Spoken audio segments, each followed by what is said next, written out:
Gonna rub people the wrong way, but fuck them. Rub Jonathan the wrong way.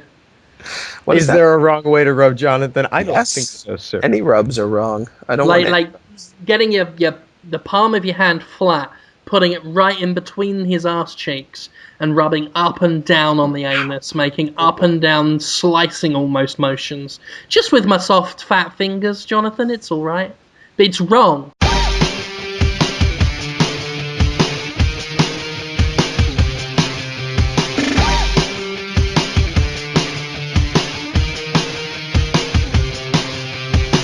Megaton! Is it megaton? Megaton news! Big announcement! What is it? Jonathan Holmes has reversed his DRM policy. Ladies and gentlemen, the consumer has won again. We can now trade our Jonathan Holmeses back to the store when we're done with it. We can share Jonathan Holmes among our friends. We no longer have to talk to Jonathan Holmes once a day. Thank God.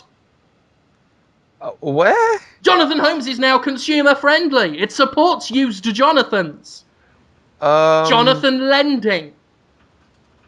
Jonathan Rentals. Have him for an hour. You can't. I'm a man. I'm not a thing. You can't toss You're me a around. what? I'm a human man. Huh? I Ridiculous. We campaigned. Hashtag Jonathan Holmes. Hashtag no DRM. Some are concerned that now people will be illegally stealing Jonathan Holmes to use him without giving back to the people what made and published him, i.e. me. But I'm not worried, because I believe in consumer rights. I believe in the ownership of Jonathan Holmes. I believe in the right to do with and to Jonathan whatever you wish. What about me? What if I wish to not have a thing happen to me? You know what? You can go and get your own goddamn Jonathan Holmes, okay? I am me. Yeah, I'm sorry. I'm sorry, Cliffy Holmes. Going against the common people, sticking up for big bucks and suited fat cats with their briefcases full of sins. I didn't realise you were so anti-consumer. What about me? Says the 1%, Jonathan. What about me? Says the corporate brown-noser. What about me? Says Big Bucks O'Houlihan. Dollars McGee. Moneybags McCracken. I just don't want to be sold or rented to anyone. I'd rather just, Sacco Greens Gojira. That's you. No, I'm just like you. You wouldn't want to be rented, would you? Or sold back to the store? I think we ought to all be entitled to do as we wish with Jonathan Holmes. I mean, that's What about what it's for. What about the actual Jonathan Holmes? This is pretty much what Podtoid is about every week, apart from last week, and God didn't the listeners let me fucking know about it. This show has always been about the freedom to choose. Unless you're called Jonathan Holmes. In which case, you have the freedom to shut up while we choose for you. Of course. If you couldn't tell from this kind of hard-hitting, Daily Show-esque satire, we're talking, of course, about the Xbox One. And I don't know if you know this news yet, Jonathan, because you just come in from your working. Uh-huh. Have you heard the news? I tried to load Xbox.com. It wouldn't That's load. hammered, mate. But somebody found a thing that says that Xbox is so pleased with the reception it got at E3 and all the positive comments they got, that they decided to change stuff based on the comments. And that It could have been a number of things. Comments may have had something to do with it, but they weren't too fucking concerned with what their actual potential early adopting audience thought.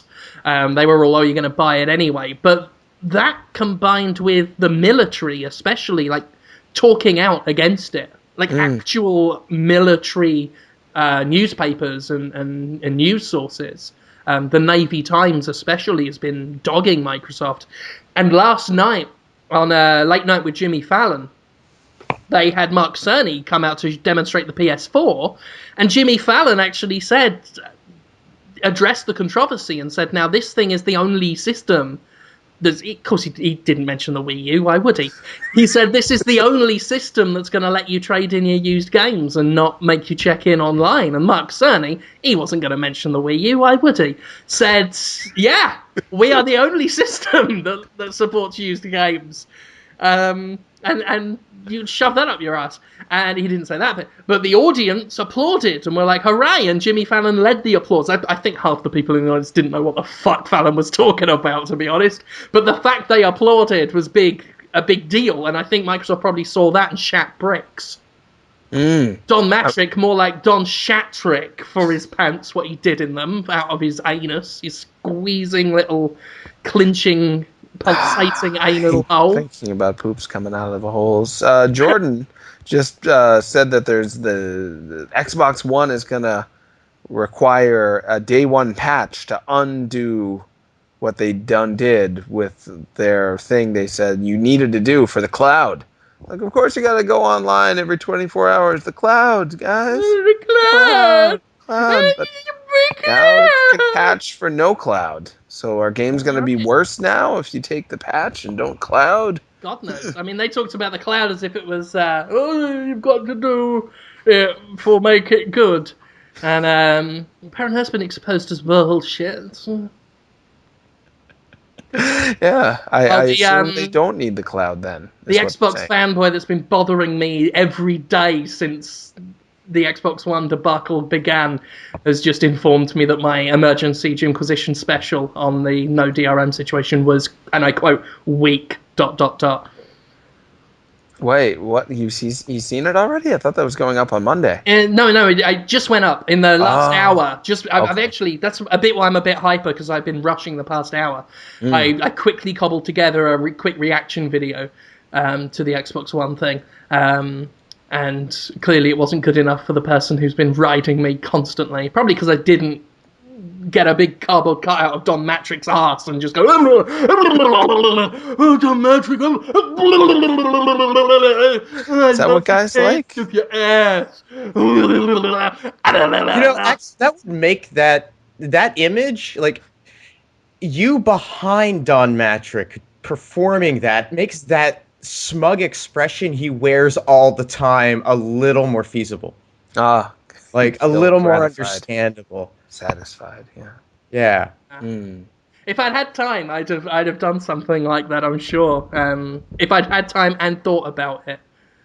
Well, you had to go fast because tomorrow they may reverse it back. Yeah. They may say, thank you so much for the positive response.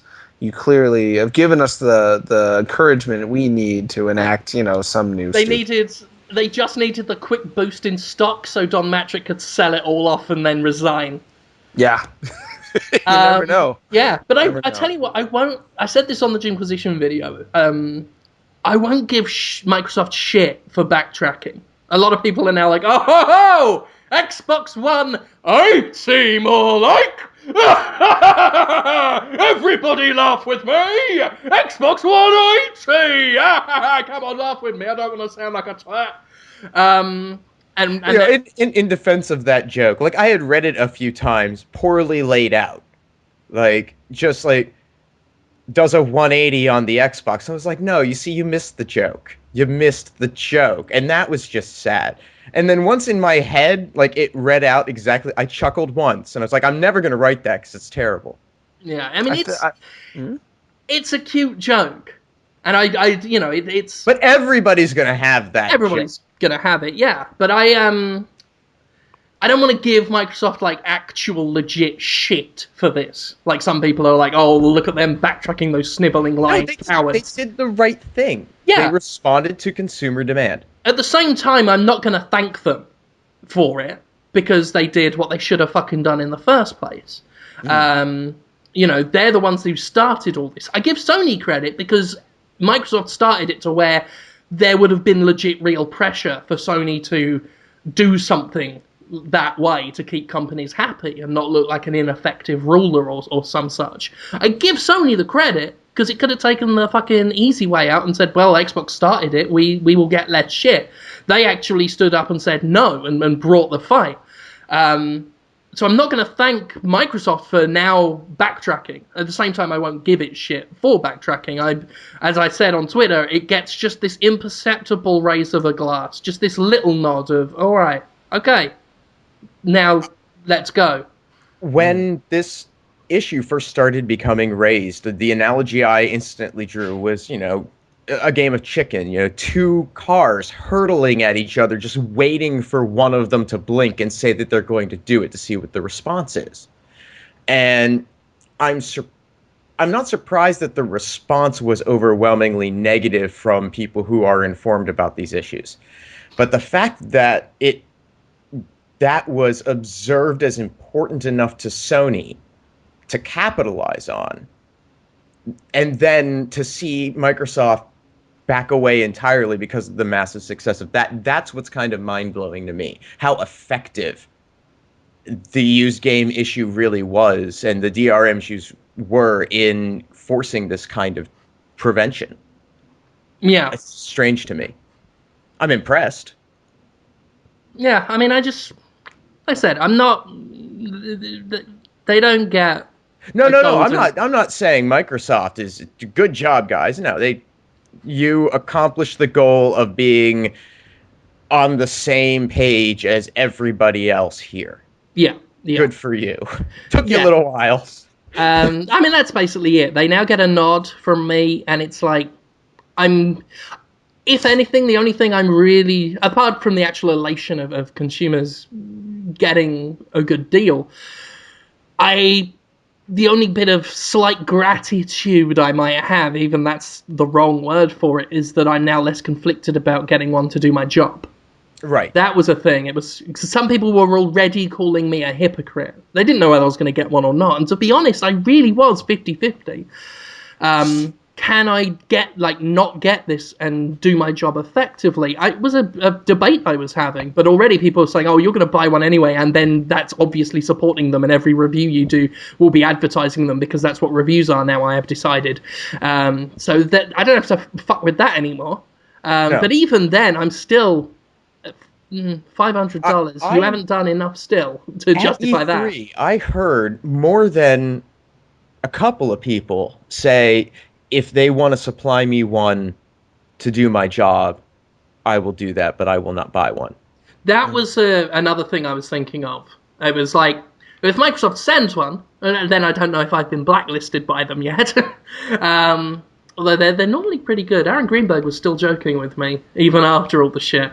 But that was more or less the policy I was thinking of settling on, was if one turns up, okay, but I'm not going to go out of my way to get one.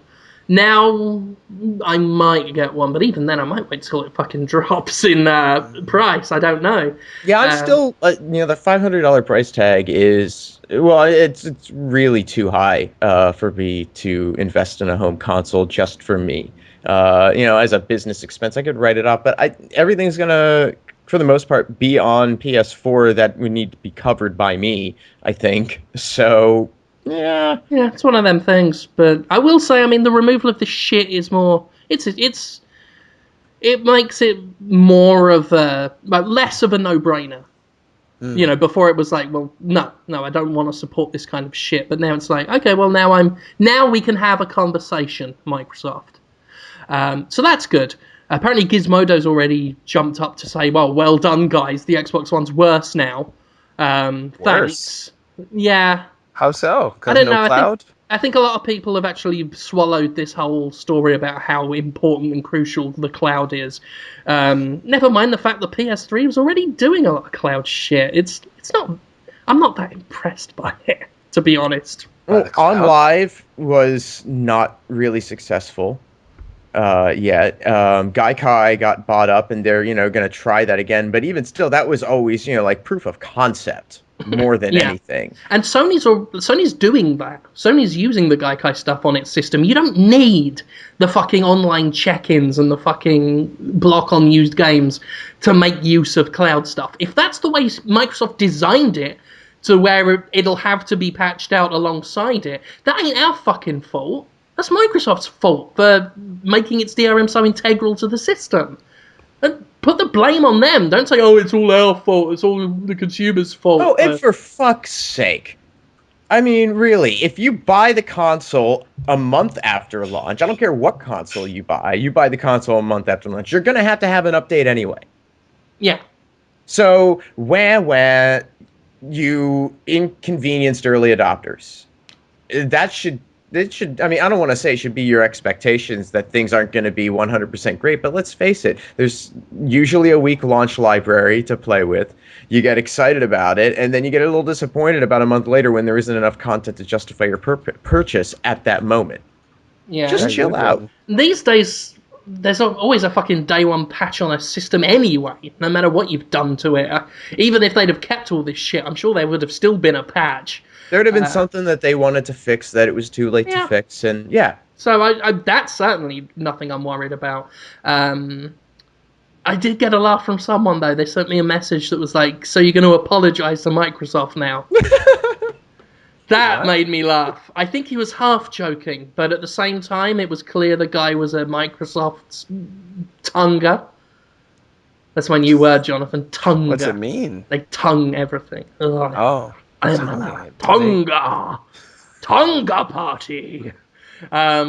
So yeah, I won't be saying sorry to Microsoft. The idea is ludicrous to me.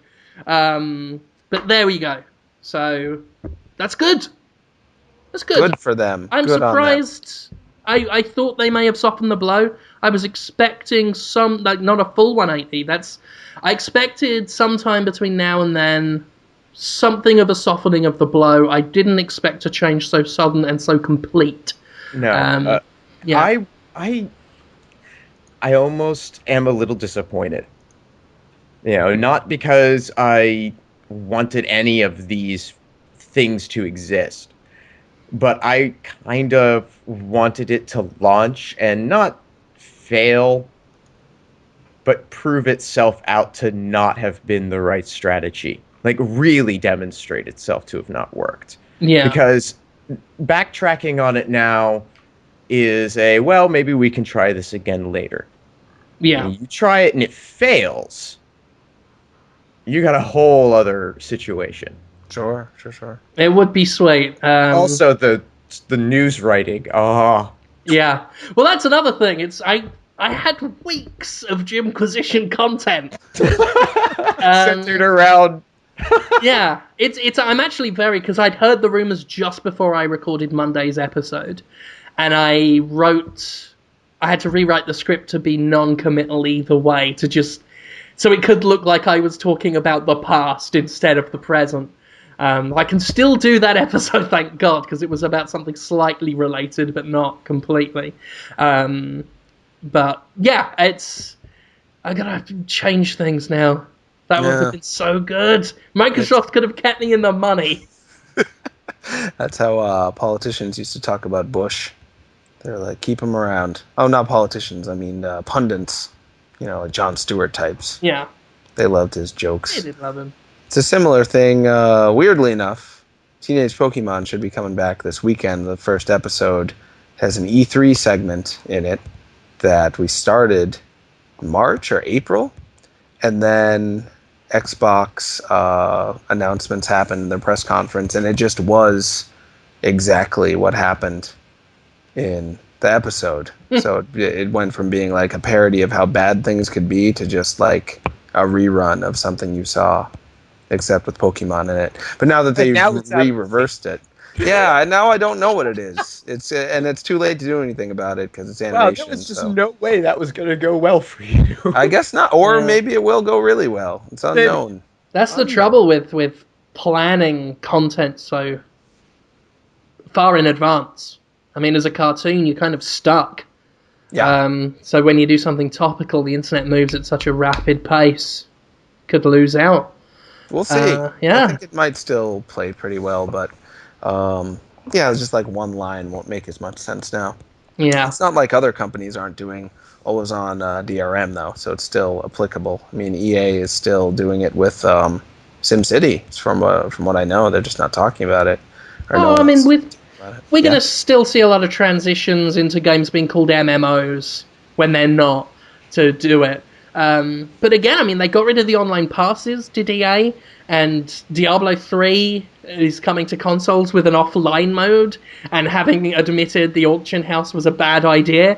I'm just loving so many reversals lately of things I've railed against, where back when they were out, companies and the brown noses that supported them were defending all this shit, saying how crucial this shit is, how beneficial this shit is, and all the chickens, Jonathan, are coming home to roost. Yeah, they want the money. Just call me Rooster Bolton, because all the chickens are doing it up me. Okay, Roost Bolton. Thank you. And you are called Reek.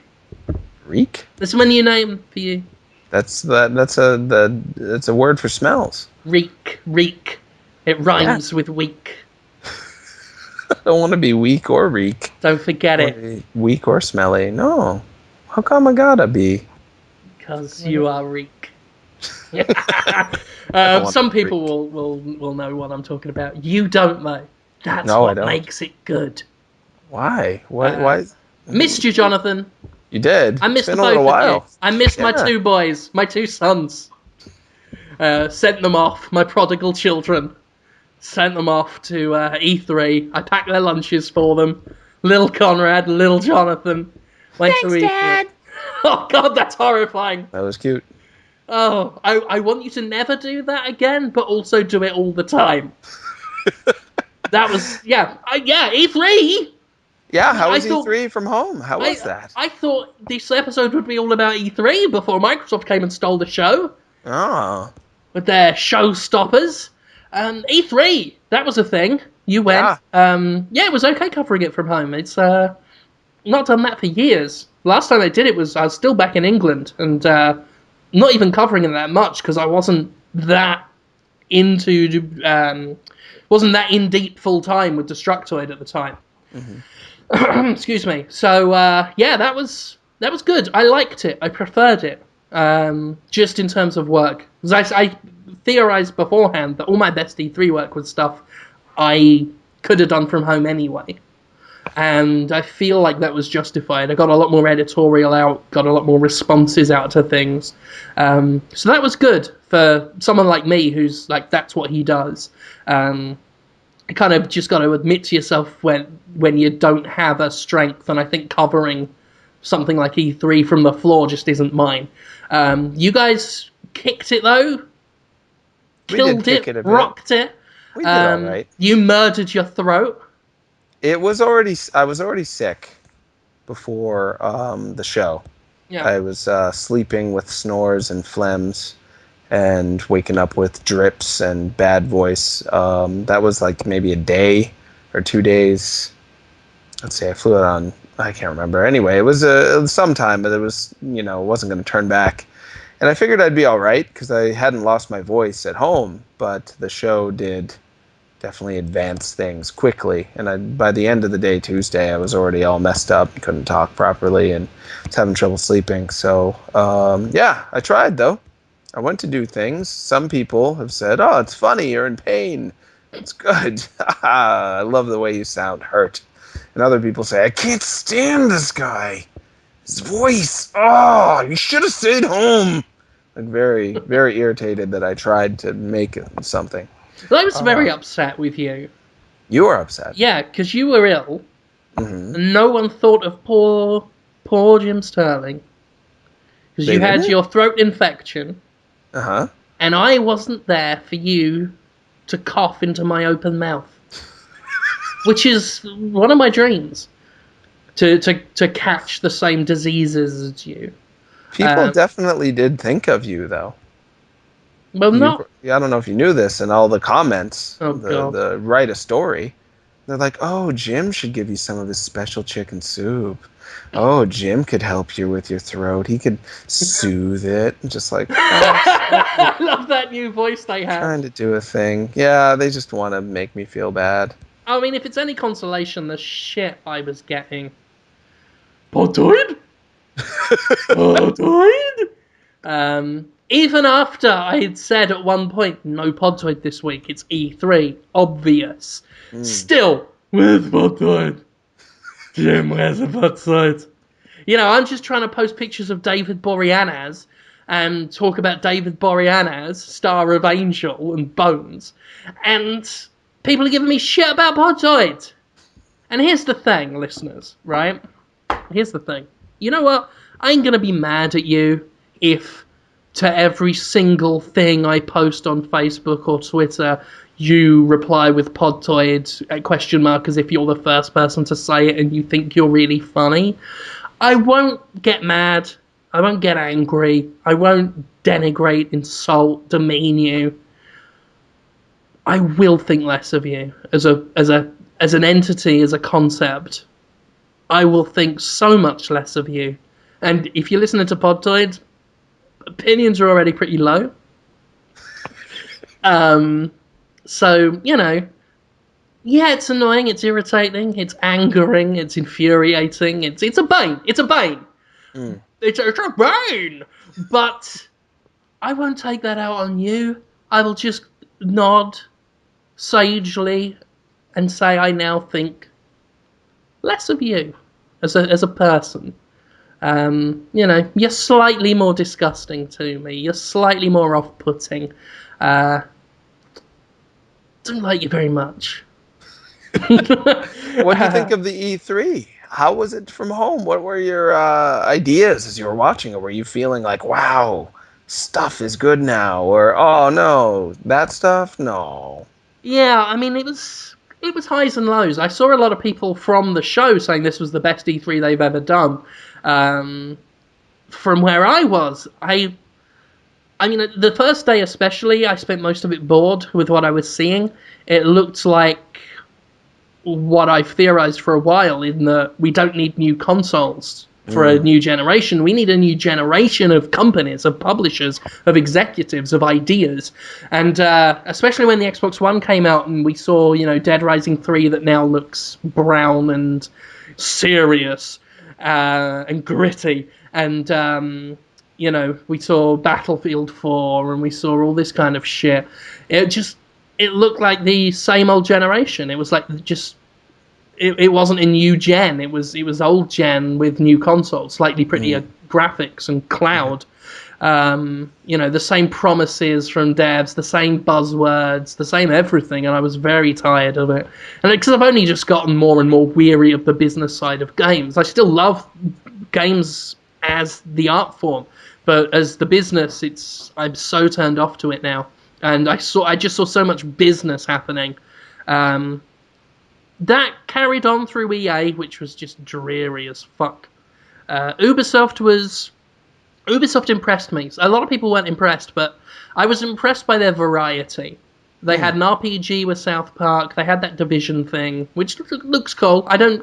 Maybe because I haven't played it, I didn't quite see what everyone else is going mad over it for.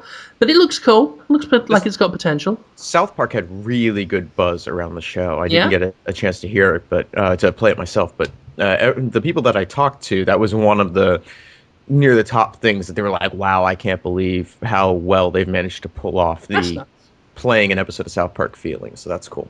That's good. And they had Rayman Legends and that epic quest for Mighty Loots or whatever it's called.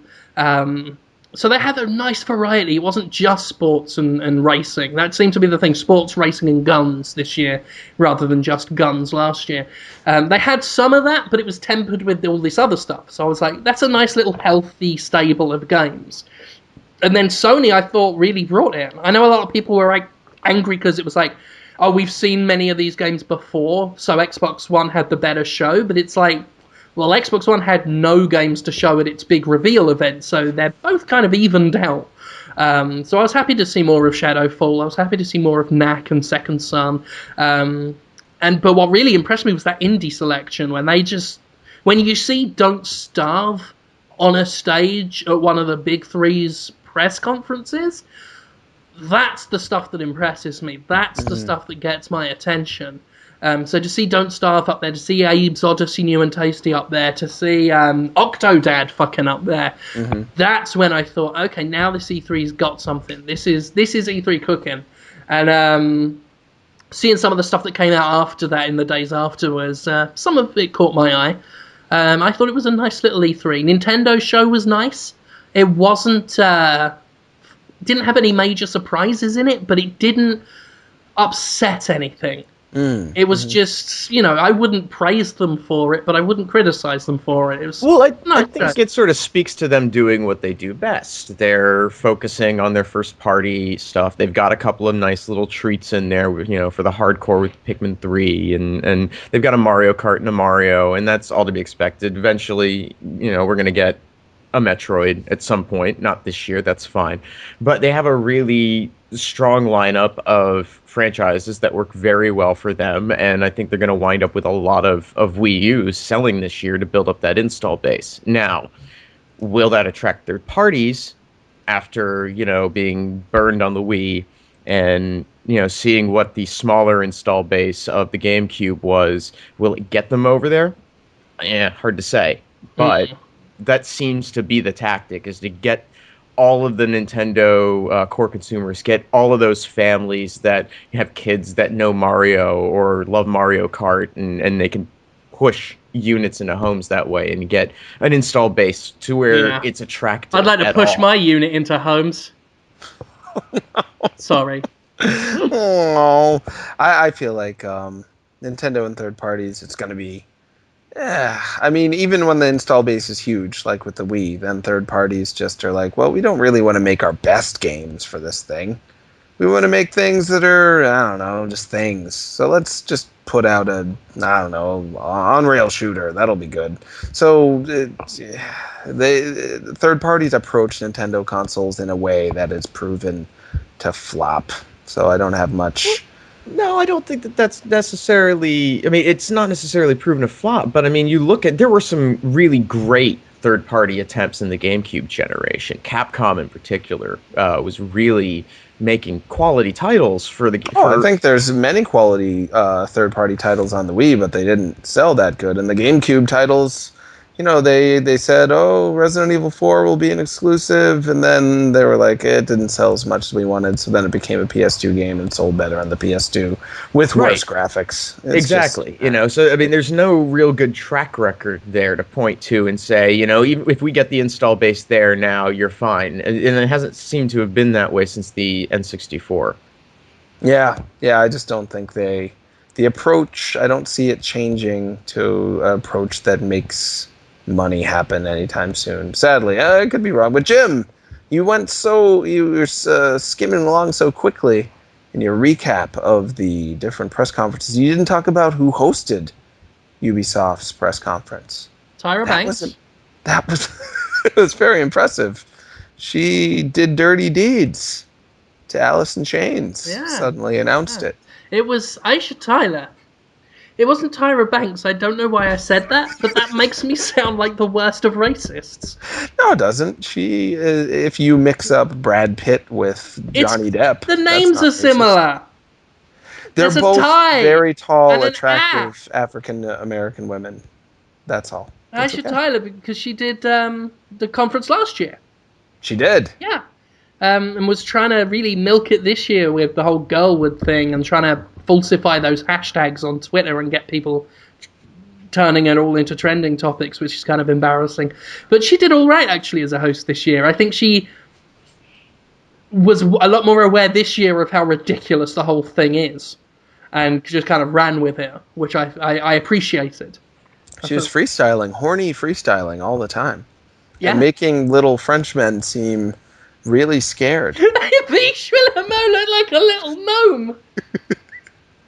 Yeah, she was so Because he's not huge. a big man at the best of times. He's already a little man, a little elf. And they tried so hard to be personable. That's the thing that amuses me about E3 in general, is just the vain attempts. not vain like into yourself, futile attempts to be like, we're people, we love people, but they don't. Oh god, fucking Phil Spencer of Microsoft, and he's fucking, I wear a t-shirt and blazer like you. Oh, this is the face I wear when I fuck everyone you love. God, that guy. Oh. Jack Tretton, though, he's been getting better and better on stage. I remember a few years back when he had fucking Chewbacca up there doing horrible skits with him. The guy looked like a nervous, sweaty, he looked like a child catcher caught in the act. So Steve Now, Ballmer.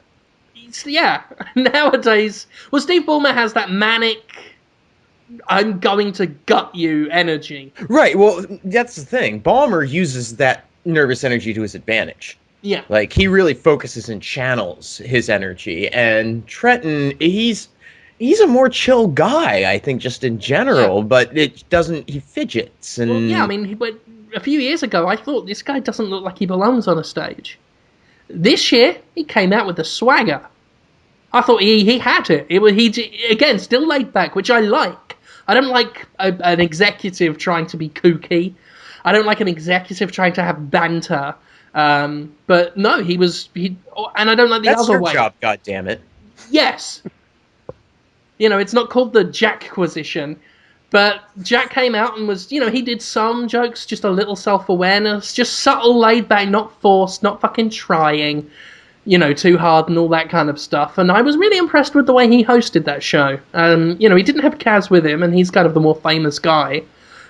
He just came out and confidently hosted it. I'm sure that was helped by the big sort of storm he was bringing at the end.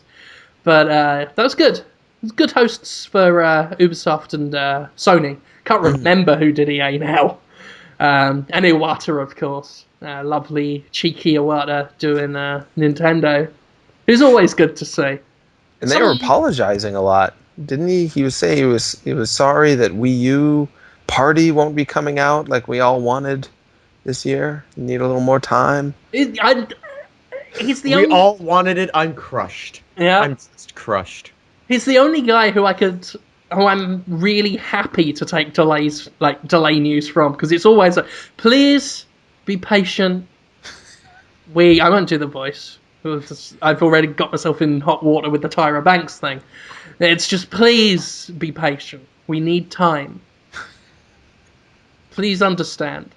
It's just so nice with it. Lovely boy, Iwata. So that's good. And after that, it was just, bits coming in and here. Yaiba Ninja Gaiden Z got my attention. Yeah, I wonder what you'll think of it. That looked fun. I did play it, and it was easy and silly.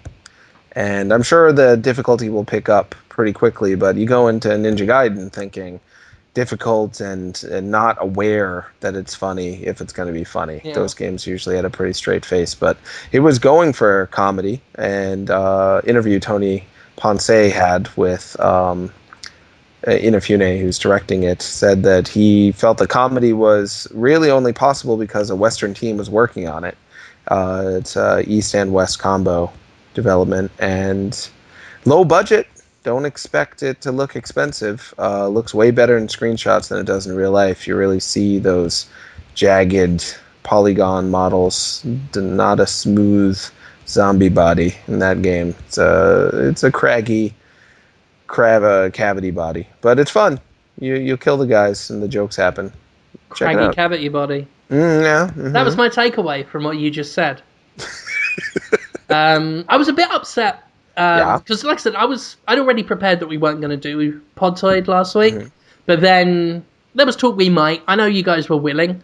I half, didn't expect it anyway, but I was hoping to record you while you were there because there was something I wanted you to do at E3, Jonathan. Oh, there is? What was that? Well, here's the thing, and hear me out.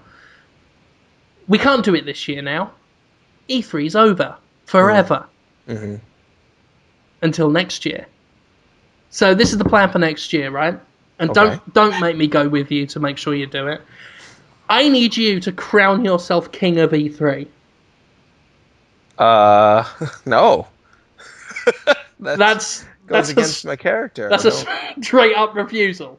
Yes, I am Oh, not all right. going to Fair crown enough. myself. All right, we won't do it. Okay. Only joking, we're going to do it twice as hard now. So you're going to crown yourself the motherfucking king of E3, right? I want you to, one of the days, doesn't matter which one, you need to roll up with a red flowing cape behind you, right? A big crown, like twice the size of a healthy baby. And heavy as well, so it's really unwieldy and your head's kind of swaying. Right? Giant crown, big red gold thing with one of those little gold crosses on top and jewels. And a big medallion in the front. And the medallion, it's not like a round circle medallion, it's a die-cut cutout of your face, Jonathan. Grinning. Like, eyes closed and big toothy grin. You look a bit like a Japanese lucky cat. And I want you to, you know where you go in the E3 entrance? You go up the stairs. Like the escalators. Mm-hmm. Right? You kick the doors open. You got Conrad behind you with a boombox playing Usher's Yeah. Just to grab attention. So you got the da-da, da-da, da-da, da-da, da-da, da-da, da-da, yeah. Like that. That's what all the Podtoid fans are waiting for. It's yeah, and as you go yeah, you kick the doors of E3 open and run in. Conrad's got the boombox. He's going yo motherfucker into a talk boy. Of course he is. It's what people come to E3 to see. We've got Yo, motherfucker. That's the kind of magic that people go to E3 for, Jonathan. To hear Conrad say that. And, you know, we'll rope some of the lesser, the sort of time spent on staff guys. We're talking about our Patricks, our Frasers, our Bretts, whoever's there. Spencer can go on. He's a handsome man, but he's got to earn his living. And they're grabbing your big cloak, because, I mean, your cloak's fucking silly long, Jonathan. It's about as long as a red carpet. And it probably is a red carpet we stole from LA Hollywood. And they're holding it up, and they've got, like, baskets around their necks with rose petals in, and they're reaching in and throwing them to the crowds. As you go up the escalator, be careful not to get the cloak trapped in the escalator, because that will lead to all sorts of fucking discrepancies, okay? And all the while we go dirt, and Conrad's going, yo, motherfucker, you're just shouting, the king has arrived! The king of E3 has arrived, and he's come to take what's his. His rightful place will be gotten today. Yeah! And you storm into the main E3 box, right? Into the main conference room, straight ahead from the escalators. Who's in there when you first go in? I can't remember. What's important is Nintendo's at the back. So you are winding through all the different stalls and attractions, shouting, like, I want you to put your hands up to your mouth and get right in the face of Ben Kuchera and shout, I'm the king! And I want you to find Cliff Bleszinski and get right up in his face and go, I am the king! And I want you to get right up in the face of Patricia Hernandez and go, I am it! Like that. Not even explaining it, you just say, I am it. She won't know what you're talking about, but she'll see the crown and put two and two together, Jonathan. And you march up to the Nintendo E3 booth, and as soon as one of those fucking helpers comes along with a fucking gamepad in their hands, you grab their arm and shove them out the way and say, fuck off! I'm the king! You will not look at me directly! My magnificence is known across the realm! And then I want you to try and climb up on one of the displays. And what?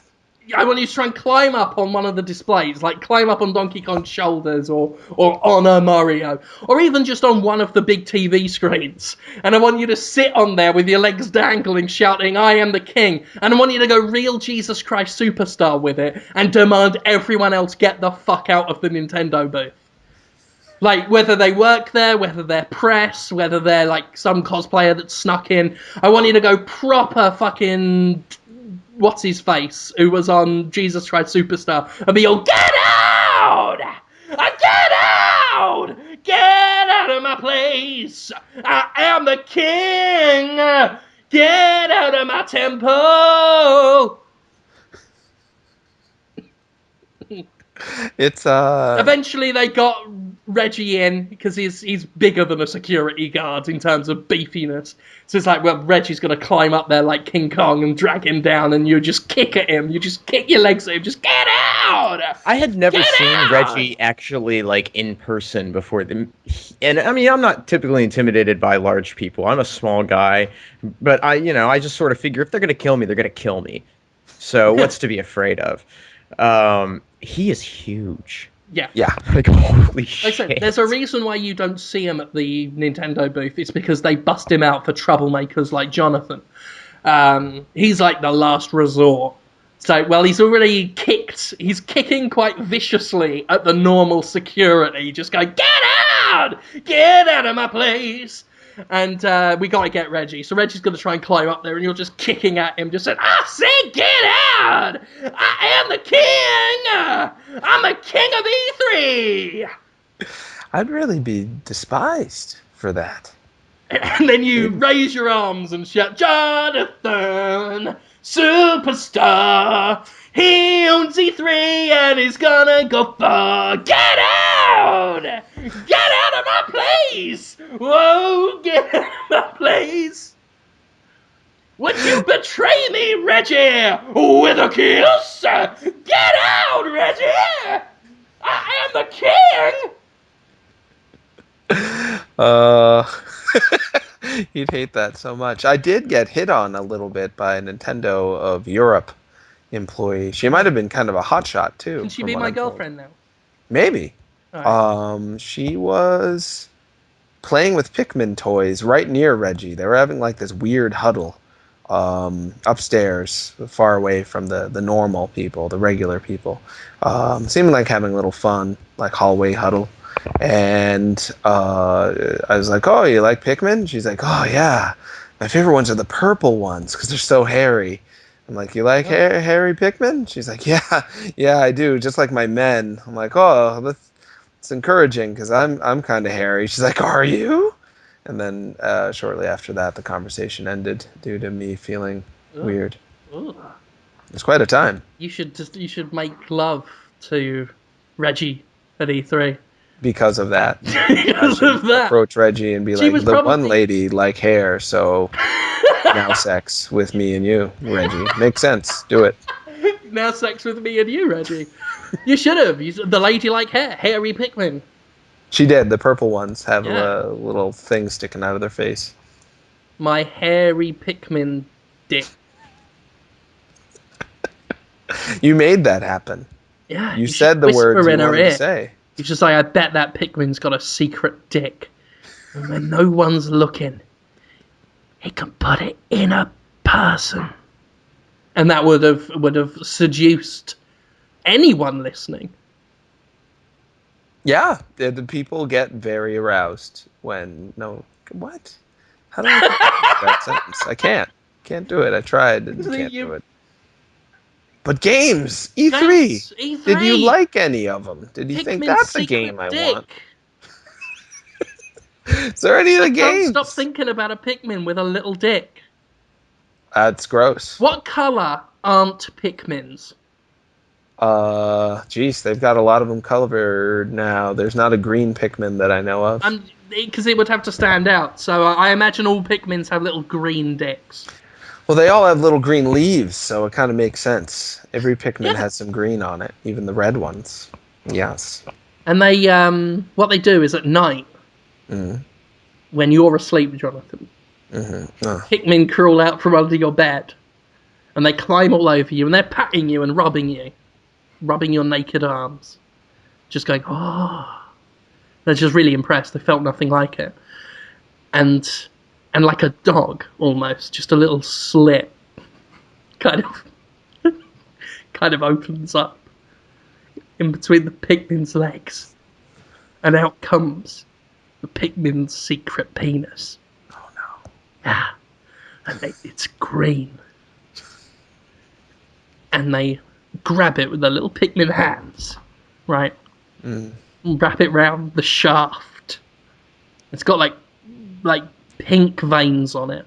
Ugh, gross. It's pretty gross. It looks like a toy from the 90s. just neon green and pink, hot pink, and they just rub it. They've only got little hands, Jonathan. It's like a cardboard tube that you'd keep a poster in to scale to them, and they're just rubbing the sides with full hands, full open palms, rubbing the sides of their little penises, Jonathan, all over you.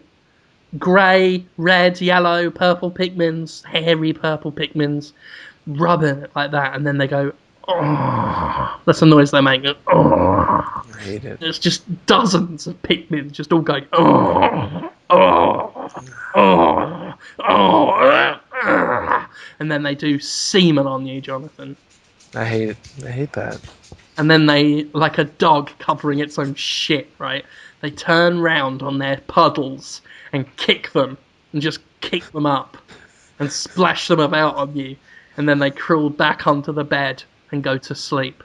And that is the story of the Pikmin's secret dick. It's a story you told. I hate that story. I feel terrible.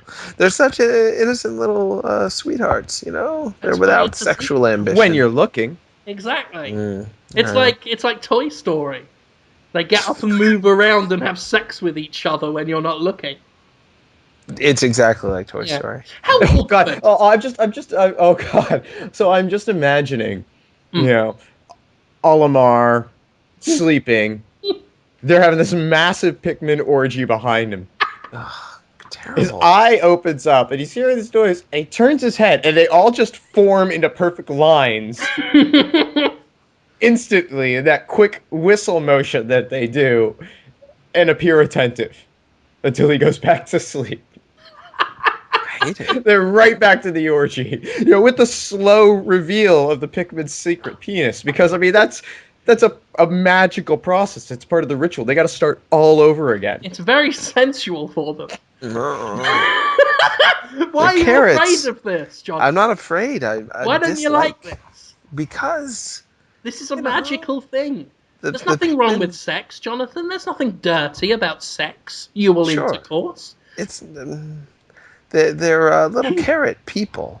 They're asexual. They're asexually motivated. They're asexual race. Very virile. They're plants surrounded by seed, by the miracle of birth. Pollen season. Flowers spunking everywhere. No, it's spunking. That's what flowers do. That's why we get hay fever, because we're constantly snorting daisy sperm. Flowers spunking everywhere. Of course, the Pikmin are going to get a little bit horny. Flowers don't get horny. Carrots don't get horny. Pikmin. Jonathan. Yeah. You coy little boy. Were there any games that you saw? Prickminge is the porno of Pikmin I am doing. Prickminge. Minge. Yeah, slang for the JJ. Oh, yes. So I'm going to paint people purple, and then they'll just have sex for a minute or two. Just long enough for people watching to come, Jonathan.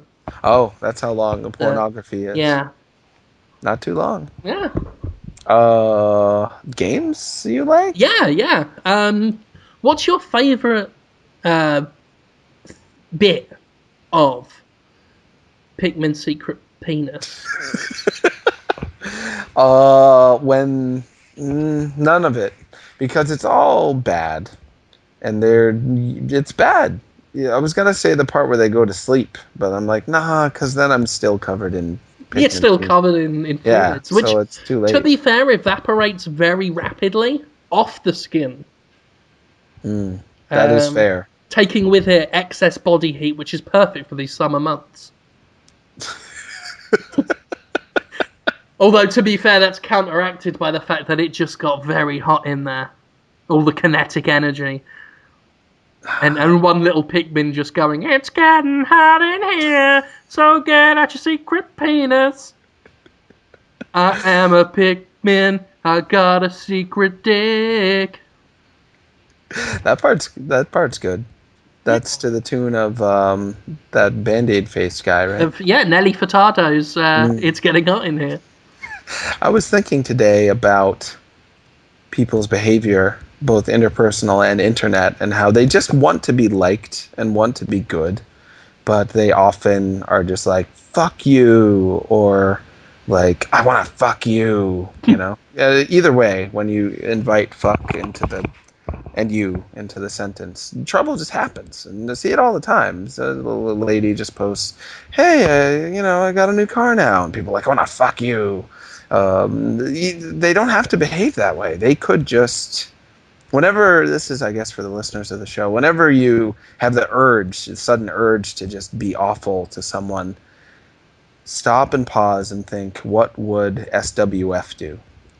Because they wrote a song called Weak, I believe it's called. Do you remember it from the 90s? I get so weak in the knees, I can hardly speak. Yeah, I know that one. I don't lose all control. It's like really nasal. They should just say that instead. Just start singing SWF. Anytime you're like road rage, you're driving, you're so pissed at the guy who just cut you off. Roll down your window, go, I get so weak in the knees, I can hardly speak, I lose all control. Something takes hold of me. It's a really funny song. And everyone will be happy then. That rage will just be diffused into the sweet, pubescent innocence of a 12-year-old R&B singer. I hear that song minimum 2-3 times a week. That's so great. I have my Pandora playlist has it started out. I did want it's a TLC playlist, and now it is just over things that I have no interest in. The other day it gave me Beauty and the Beast. Like Angela Lansbury singing Beauty and the Beast. I have no idea where that came from. How's that go? I don't actually know the song. I can hear the tune in my head, but I'm not really into that particular. I just know it was there. It's the song as old as time. Blah blah blah is rhyme. The main theme from Beauty and the Beast, the animated, right? Oh sure, that's a good song. Right, it's fine, whatever. But the rest of the playlist is like 90s R&B and soul female vocalists and hardcore gangster rap. And all of a sudden, here comes Angela Lansbury, like right into the middle of that. And could you imagine what would happen if Angela Lansbury had just like walked into the hood? That shit get cleaned up quick. You do not fuck with Angela Lansbury. Yeah, she... I've seen The Manchurian Candidate. She was in that? Oh, yeah, the original Manchurian Candidate? Yeah. Oh, wow. She's a badass. Sounds good. Yeah. Lansbury has a certain charm, certain rawness. I don't know if you've seen her exercise video with pelvic close-ups and slow thrusts, and sweatpants pulled up real high. It's like, your body is something for you to have, except with her voice. So I guess it's like, Jim? Can you talk like Angela Lansbury? Actually, you could do it. Probably not. If I could, I would love to have her say to you, Jonathan, your body is for Jim to have. She's good. I hate very to cut beautiful the and show. such a talent. She's still alive? Probably. I think she is still alive. I think That's so, good. yeah. I'd have heard about it on the Angela Lansbury News Network. I hate to cut the show short, especially as we didn't do one last week, but I have to buy baby shower gifts for someone. Ugh. It's like an emergency baby shower. It's happening. Got to buy wipes and diapers and binkies.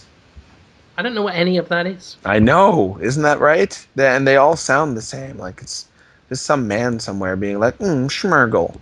They're like, okay, that's a product now for babies. Lip lip me. And then now you just gotta buy a lip lip me. I gotta go buy one. Oh. Yeah, I think it's like a swing or something. Anyway, Should we do Podtoid questions? Is that fun? If you've got you want time. to talk about? Yeah, I got time for Yeah. sure. I've got Okay. another half hour or so. I had a Willem Dafoe movie pitch, but We got that can wait time. till next week. You sure? Yeah, He was making the rounds. He he was was making the in a rounds. king throne recently. He's a throne man. Yeah. Yeah, good for him. And I did want to know what game you thought was like, wow, other than Yaiba. Was Yaiba the only one? Uh, Killer is Dead? Did they show much of that? I played it. I don't think they showed much at to us lot. I was Not worried really. that it was going to be not that weird, but it's pretty weird. And not weird like I'm trying hard to be weird, just like very nonchalant about the fact that to power your bionic arm, you drain the blood from your enemies, but their blood is in rose form. Like roses made of blood come out of ninjas after you murder them. Of course. So that's still good. Yeah, and it's blood is like a theme of the game. It's almost like he's a vampire, but they never come right out and say it because his blood also increases when he's on dates, and you have to balance his blood rushing through his brain and making him like irrational between being smooth on the date and not just like staring at a woman's calves, because then she slaps you in the face and the date's over. Interesting. Yeah. It reminds me actually of Killer 7 with the blood theme, which people had already drawn comparisons between Killer is Dead and Killer 7. Mm-hmm. It's got a very similar visual style. And the whole idea of monitoring blood levels and absorbing blood, that seems almost like Killer is Dead has some spiritual connections with Killer 7. Same number of syllables in the name. Yeah. Yeah, it's true. It's not directed by Suda, though. They don't like tell you that. Me and Conrad had a funny time at E3. At least I thought it was funny. I met the director of the game. His first name is Shin, but his name placard said Deep Silver on it, so I was very confused.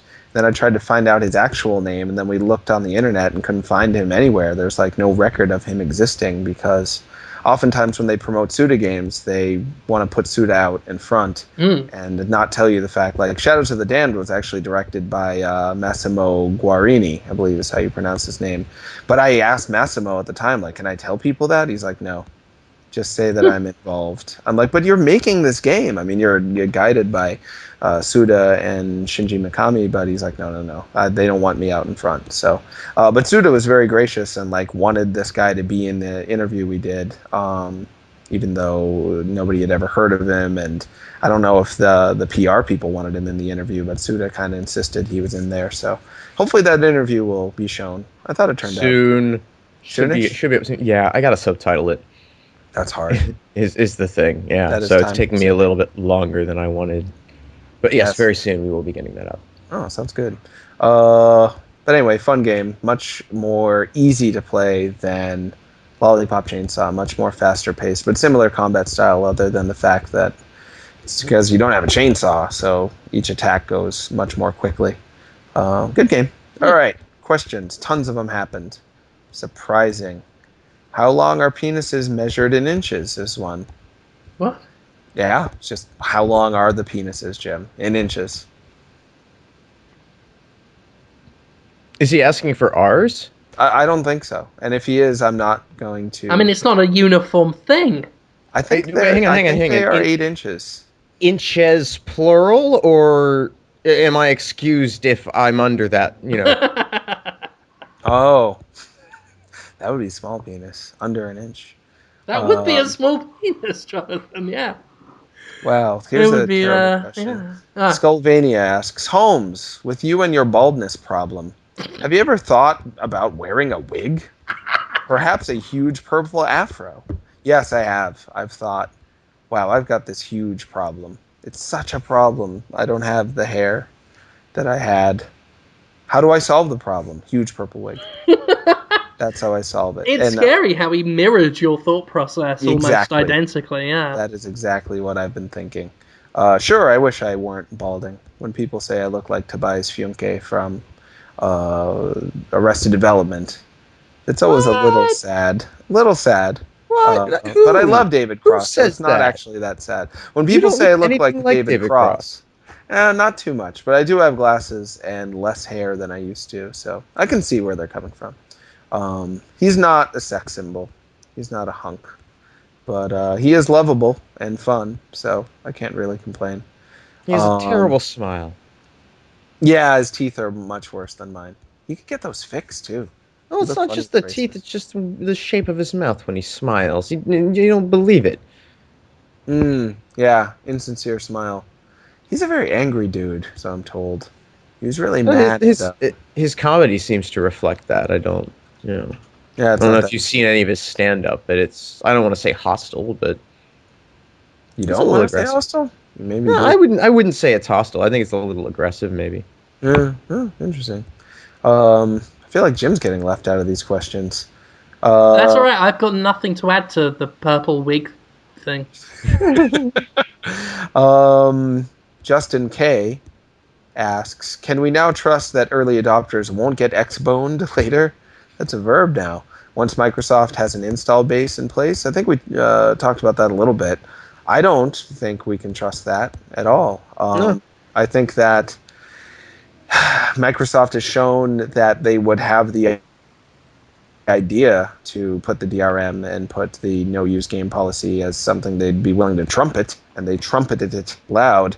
So what's to say that, after the install base is in, they wouldn't start slowly testing the waters with particular games that they think they can get away with it with? Like, let's say Halo 5 uses the cloud in just such a way that this has to happen and blah, blah, blah. Or maybe they'd partner with EA on games that would use that, and they would, again, pull the cloud card and say they have to do it, they're sorry. And then if those games did well, then we'd probably see that happen more and more often with more and more games until the next console rollout. It would just become the norm for You've been reading a lot of Tom Clancy novels, haven't you? No, I've never read a Clancy. I thought he was the star of those games. I thought the guy running around with the gun was Tom Clancy and Tom Clancy's vision. I was like, I get to be Clancy in the future? That'll be great. No idea. He's just a writer, I guess, of books. And video games? I don't know. So what do you guys think? Do you have more faith that Xbox won't flip the switch yet again later on? I'm not willing to rule anything out where that's concerned. It's totally within their capability to do such a thing. It might backfire in a PR sense. It might not. I think that once the install base exists and there's an expectation of used game availability, it's going to be pretty hard to back off from that too far. But major titles they could definitely do it with, and that would ease the introduction for the console generation almost nobody thinks is going to exist after this one. That's a good point. Yeah. I don't know. So I'm not too worried that it's going to happen, but I don't, it could. It's one of those things, where it's like, it would be incredibly stupid of them, but then again, this is the same company that forced Games for Windows Live on everyone and persists with Windows 8 and thinks just having a Windows phone is enough without putting in the effort to make it a thing. So I wouldn't rule out their intense, belligerent idiocy. But I'm not predicting it, but I would say just be prepared. Just understand they could flip it on at any time. Right. If they can patch it out, they can patch it in. Yeah. Don't forget. Don't forget that you did it. It's like, when you do hard drugs. Never forget that you did hard drugs. Because that's something you need to remember in the back of your head. In the event you're ever around hard drugs again, you can make a more informed decision. Don't forget that you did hard drugs. That is right. There are a lot of people asking about David Lynch for some reason this week. Is he in the news or something? That might be due to the increased amount of Twin Peaks header images that have made their way onto Destructoid's front page. That's a good thing. Myself and Chris Carter tend to use them a lot. It crept into Couch Campaign the other day. Okay, so this is a strange story. We're playing Fallout Brotherhood of Steel, and the super mutant character who's kind of central to the plot, he has this really recognizable voice. And so we talk about how we just kind of driving us nuts. And so I was doing the editing of that episode, and I had made mention I'm going to check IMDb. So that's what I went and actually did and found who he was. And he was the elderly owner of the newspaper in Twin Peaks. Really? Yeah, he did a ton of voice work for animated series, and when Reboot was rebooted, he became the voice of Megabyte in that, and did a whole. I mean, he had a really long career, but all of a sudden, Twin Peaks was right there, and we had just hackneyed in a reference to the mill, simply because I felt like we needed a Twin Peaks reference. Lo and behold, it was going to deliver one unto us. David Lynch works in mysterious ways. Yeah. Oh, but all things are possible through him. Well, people want to know, or I don't know, but stuff is one guy. He wants to know David Lynch storytelling and gaming, yay or nay? And yet another guy said, let me see if I can find him. He wanted you, this is Paul Dronit, says, can Jim sing In Heaven from Eraserhead to you, Jonathan? I don't know if you know that song, Jim. I knew it existed. I can't remember I sang it now. it on the Talking to Women About Video Games album, actually. Oh. So you can hear me sing it, Paul Dronit. Yeah, Just you look sing up- it, Paul I won't Drona. sing. Yeah, why don't you go sing it? Yeah, when you sing it, Paul Drona. He's at Lord Punch on Twitter. He seems like a great guy, Paul Dronit. I think that video games, without meaning to, used a lot of David Lynch style storytelling when they just couldn't not be weird. There was a time when games, for a variety of reasons, it's easier to be surreal and abstract than it is to try to mimic real life behavior and real life dialogue and whatnot, and seem like that suspension of disbelief. If you try to go for it, you're already going away from David Lynch, who he has moments where he tries to reel you back in and make you feel like, oh, this is a real place. Oh, they're drinking coffee and talking. And then a man with white hair just shows up and goes, ah! I ate all the cheese. Hey! He does a dance. And you're like, this is great now. And it's only as good because for a moment you believed you were really just watching normal And people. it really took you out of it. I mean, that's the thing. Like you say, it's easy to do weird stuff. It's very hard to do it well as Lynch did it. But as far as actual proper David Lynch, well done, crafted weirdness goes, I mean, we've already got both Deadly Premonition and Alan Wake, both of which were directly influenced by Twin Peaks. They are, but I think... Okay, Deadly Premonition, yes. Alan Wake is a little too, I think, plot-focused, I guess is what I'm getting at. The thing that I find really effective about the way Lynch tells stories is that he leaves you very open to draw your own conclusions in kind of about a lot of aspects of his stories. And that's something that I think games can emulate. And we are we're finding that the stories that we create ourselves about our gameplay experience is more valuable to us than the story itself, which by and large the game design, the developers have for the most part demonstrated that we shouldn't care that much about it either. Possibly, yeah. I mean, there's a real shortage of well-written stories in games. By that token, I would offer Silent Hill 2, specifically out of the Silent Hills, as an example of very effective storytelling in that vein. Yes, that's a fantastic example. Yeah, very, obviously almost everything in it has some other meaning, and it's a meaning we can draw. And I came away from Silent Hill 2 as fucking confused about what I had just experienced as I would have with a David Lynch film. So, yeah, there's definitely a parallel to be drawn there. God, I miss Silent Hill 2. Oh, yeah. I say that, I mean, I still play it on the regular, but I miss when Silent Hill could be that. Oh, well. Yeah, indeed. You guys see the new Superman? Not yet, no. Yeah, might be good. I'm not going while the theaters are still as packed as they are on it. Yeah, it's really popular, I guess. Which brings me to another question. Who asked it? Somebody. Let's see if I can find them. I'll feel bad if I don't read it. They asked why they think Animal Crossing is so popular all of a sudden. They didn't realize that this series... Yeah, it was Radio Star. He asked, why is Animal Crossing so popular all of a sudden? Surely it was never as hyped up, right? And it was not hyped. I didn't feel Nintendo did too much of a marketing push for it.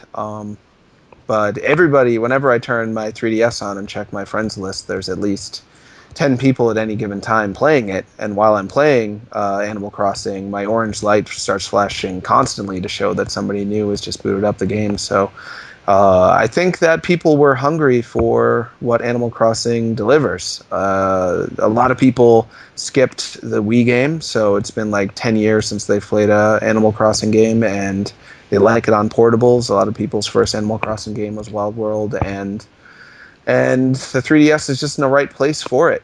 It's and it's good. Man, I'm shocked. I didn't know about Perfect Fruit. Blew my mind. Perfect Fruit. I can get an orange that looks a little weird. Maybe. Very exciting. Still waiting for it. And I don't know if you guys knew this, but don't go planting your Perfect Fruit in somebody else's town. Because it'll just grow in a regular fruit. Sucks. You can only grow Perfect Fruit in your own town, guys. That sucks. Wow. Yeah, it really sucks. It's a good It's game, like though. those. Yeah. It's like those limited edition holographic foil cards. Yeah, you can't take them out of the bag. Value It's goes the right down. dumbest thing ever. Value goes right down. And you know, it's like it's absolutely freaking ridiculous because Steam has their collectible trading card system, and they exist in that. Like this thing that already doesn't exist, and now they put a shimmery graphic layer over it and made it extremely rare. And why would you care? Brilliant. Why? I love it. I think that's fantastic. Why? And people will. People will want them. I want them already. I don't even have any of these cards. I've not looked into it yet. I want the shiny ones. And I want to get a pile of someone else's, and I want to go through the cards and go got, need, need, got. I'll give you Muldoon for your Velociraptor. I love the need, not want, not oh yeah, but need. What's the one you? It's what we used to do at school. Got, need, need, Well, apparently you can sell them in the marketplace, you know. I mean, Valve. it's just so strange. I mean, it's brilliant because there will be people who will create a demand in a market, and it's just... Well, that's Valve's. Like, Valve's very good at making money in ways that make it seem like it's our choice. They make it our decision. They're the ones they're calling the shots. They just let us think we've got the power. It's genius in a despicable, diabolical way.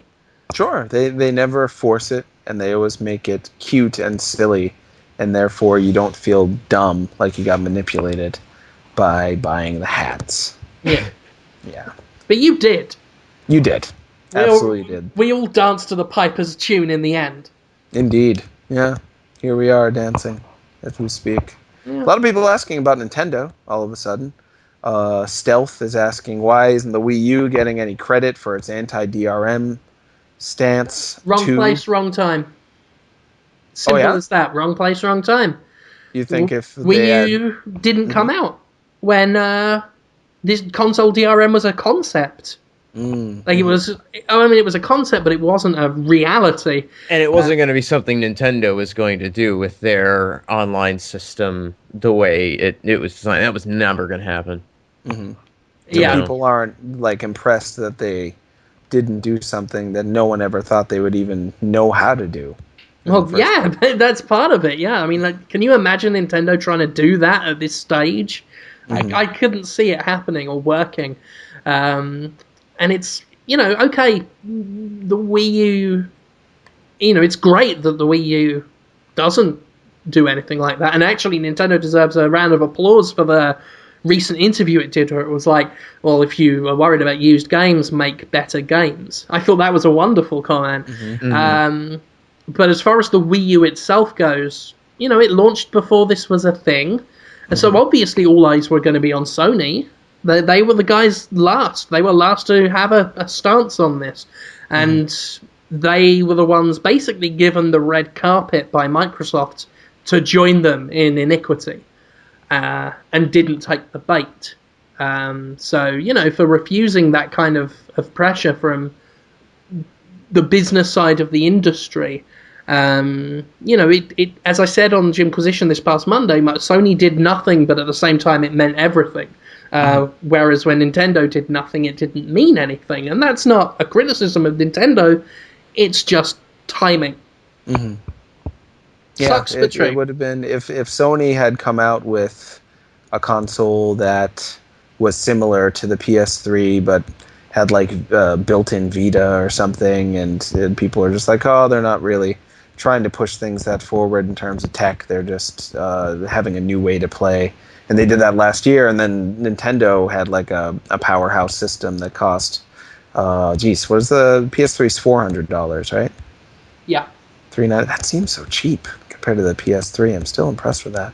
Yeah, it would have been a completely different story if Nintendo had been where Sony was right now. But at the same time, people just don't. Nintendo is not in people's mind space right now. Maybe they will be after this year. They are releasing a first-party game every month until December. I think it's Game & Wario this month, and then next month at retail is Super Luigi U, and then the month after that, I think, is maybe Pikmin 3 or The Wonderful 101, and then Donkey Kong, and then Super Mario 3D World. They're just all... They're going all out, and if this doesn't work, they're going to be pretty bummed, because it's everything. I've never seen them do a release schedule like this. It's pretty bonkers. If that doesn't get them back in people's thoughts, then they're in pretty big trouble, because they are just kind of not thought of as being involved with where games are going. They're just kind of like, oh yeah, Nintendo, yeah, they're doing that Nintendo thing. Smash Brothers, then they stop talking. Yeah. Speaking of which, Metal Gear 5, this will be the last question, I suppose. Atomic Toaster Yo asks, Metal Gear 5, you want more story or more gameplay, or don't care about Metal Gear Solid anymore? And there were very few people talking to me about Metal Gear Solid at E3. I didn't even see the trailer until after the show, and the person who showed me the trailer was an old Metal Gear fan. He's like, it looks too much like Red Dead Redemption. I don't care. Just because there are horses and desert and open world. So he's already feeling like the series looks like it's lost its soul and is copying other games to try to hold on to relevance. And when you're chasing other when you're chasing other series, when you used to be kind of an innovator, it makes you boring. It makes you feel like you're dried up. Who doesn't care? I don't know. How about you guys? Metal Gear? I'm into it. Yeah? Yeah, I don't see the open world thing as a betrayal or that big a change. They were already experimenting with that in Metal Gear Solid 4. They had more open-ended areas. And they've expanded your availability of areas in every Metal Gear game. Yeah, definitely. So I think it was always going to reach this point. I mean, so long as it informs the stealth, and it looks like it is. It looks like they've made open world part of the stealth, you know, giving you more options to hide and alter the course of the environment and stuff. I'm fine with it. To me, open world isn't so much about necessarily the size, it's the structure. So it's like Red Dead Redemption, you can do the story mission if you want, or because it's open world, you can just ride that way for a while and then, you know, kill some cougars and then sell their skins or go play poker or whatever. So if Metal Gear goes open world structure and you kind of ignore the storyline and just wander around, that'll feel pretty weird. I don't know. You look at a game like Peace Walker, which has its sort of multiple mission structure, and it's not that much of a translation to just put those alternate mission opportunities as travel points in the open world. Yeah. So, how different is it really from what we were doing?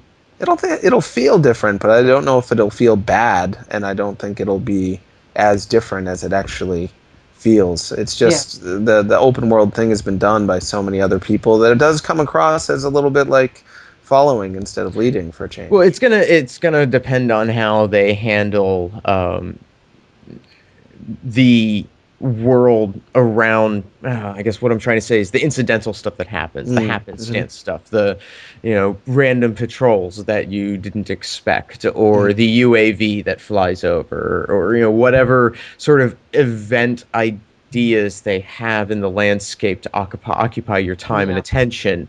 Mm-hmm. That's really what's going to make the difference between an effective open world and one that just fails. Yeah, I mean, one thing about the linearity of previous, and I've not got a problem with linearity, but one of the things with the linearity of previous Metal Gear Solid games was you play it once, next playthrough is going to be that again. The stealth is very uniform. Characters have to wander on the same preset movement patterns, and the environment is designed to go through it one way. And again, they've been experimenting with expanding that, Metal Gear Solid 3 being a good example. But even so, the more corridor-like structure, the segmented structure, meant that the stealth wasn't as varied as it could have been. Even when there were variants, it was all carefully placed stuff. It Mm-hmm. was all, here's the bee's nest, shoot the bee's nest. You know, that kind of stuff. Sure. If, and again, I don't know if they're going to do this, but if the open world allows them to do more dynamic stealth, more, patrols that can spawn randomly, more, like Conrad said, more things that just appear and incidentally. If they can, having things like the horse that you can duck through lends itself well to that kind of more dynamic stealth. So hopefully they can do that in very much the same way as a lot of the stealth elements of Batman Arkham City are. Mm. Where it's a lot more incidental and you have to be a lot more wary of the environment and know what you can do and use all that to the best of your ability. I see potential in it. Then again, there's also potential it could water the stealth down, where it's more open-ended and thus more spread out. We just don't know yet. But I've got high hopes for it, and I tell you what, I'm not even bummed out that Kiefer Sutherland's doing Punished Snake. Mm-hmm.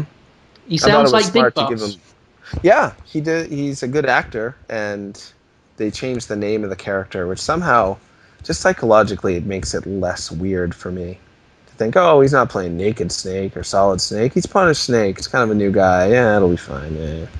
And there are those rumors that David Hayter is still going to come back, and they're going to Yeah, use. What do you it's think? it's Kojima. It's He possible. he does these things just to amuse himself.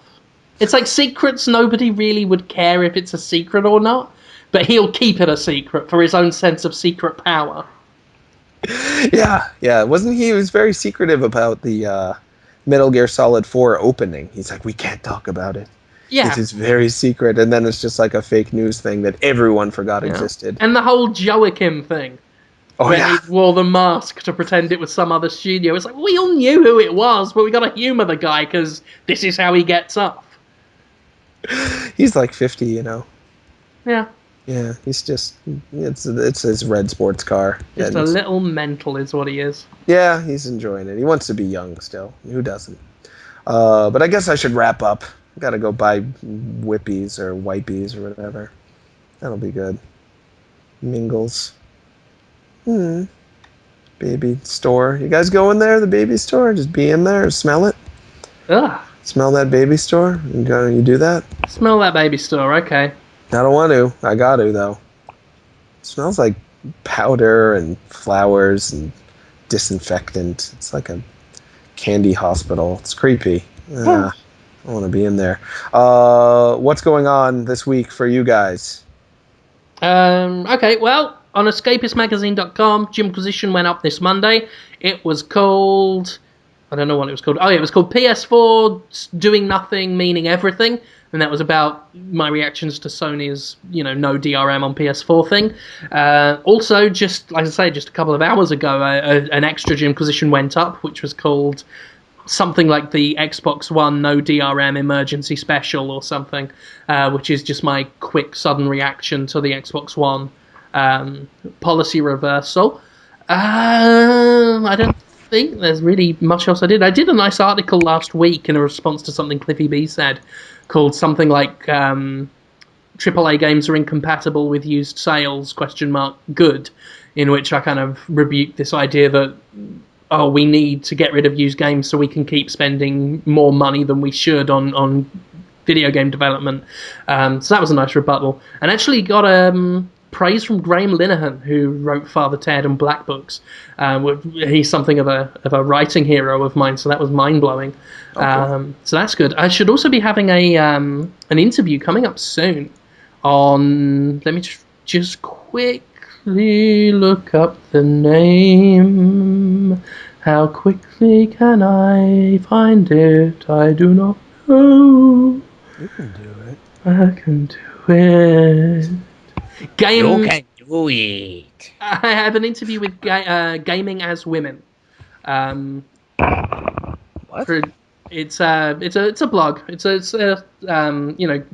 is what it is. It's a blog about gaming as women, and it talks about my reputation as not the most feminist aligned writer in my early Destructoid days. And sort of my change towards the sort of with Jimquisition and a lot more latter-day Destructoid pieces, talking about where I've been a lot more feminist aligned in the work I do, and the change there, and some of the controversies and whatnot that resulted from that. And it's actually conducted by probably the most vocal critic I've ever had from feminist blogging. So it was kind of surprising and mind-blowing to get a message from this person. I forget what her handle is. I think it's like Wondergeek or something. Wundergeek. So to get a message from her, and who she said she saw some of my later Jimquisitions on like female protagonists and objectification, and thought they were really good. So that was a surprise and something of a personal, emotional like David Cage moment for me. So look forward to that. I'll be linking that on Twitter or wherever when it goes up. And that's it. On Destructoid, just the usual news and bullshit that I write. What about you, Conrad? There we go. Sorry. Yeah, so there's a new question this week. We were talking about what most excited us coming out of E3, some interesting responses. A lot of individual games or group of games in the comments. It's just cool. Let's see. We're going to do an office chat here pretty quick to talk a little about the Xbox reversal and a couple of the week's bigger stories. So that will be up on the site tomorrow, I believe. And other than that, there's still a couple of E3 things coming that and we have a couple of kind of cool videos, I think, that we shot stuff at E3 won't come out for a little bit. That'll be working on, so get hyped for that. But do I know about those? Yeah, you were there. I was? You were there. It took hours. We did something cool? I wasn't there. I wasn't there. You were there, and it took hours. Wow, that could be anything. Oh my god. Was that the hamburgers? It was the night you went out for sushi. Oh. Oh, yeah. Yeah. Yeah. All right. Yeah. We'll talk about that, too, soon. Yeah. That sounds good. As for me, the rerun of Sup Holmes should be going up this week sometime. Soon? Oh, it's up. Oh, it's up. Good. It's not out on the podcast feed yet. It will be momentarily. I actually, I'm a little embarrassed. I uploaded it without audio the first time. Oh, it happens. Yeah. So, anyway, yeah, the podcast will be out by the time this is probably. I just have to upload it now. Is the James Silva one up? I didn't, because of E3, I never got to post that rerun. It's pretty cool. That's up too.